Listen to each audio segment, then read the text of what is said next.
এক সময় যারা ঘন্টার পর ঘন্টা ফোনে লেগে থাকতো, আজকে ফোনের পর ফোন দিলেও কল রিসিভ হচ্ছে না, কল রিসিভ হচ্ছে না, কল রিসিভ হচ্ছে না। একটা সময় সারাটা রাত যার আওয়াজ শোনার জন্য বসে থাকতো, আজকে মোবাইলটা বন্ধ করে ঘুমায় যাচ্ছে, তার সাথে কথা বলার কোনো আগ্রহ জাগছে না। একটা সময় যে ফোন রিসিভ না করলে রেগে যেত, আজকে সে ফোনের পর ফোন দিলেও বিরক্ত দেখাচ্ছে, কথা বলতে ইচ্ছা করছে না।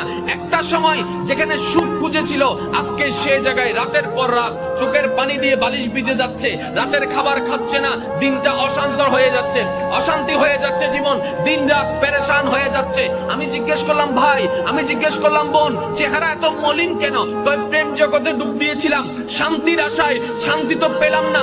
2 মাস পেলাম, 5 মাস পেলাম, 6 মাস পেলাম, এমনও অনেক আছে আজকে প্রেম দিয়ে ব্ল্যাকমেইল করা হচ্ছে, ইজ্জত হরণ করা হচ্ছে, টাকা হরণ করা হচ্ছে, ইজ্জত হরণ করা হচ্ছে। কথা বলেন ঠিক না বেঠিক?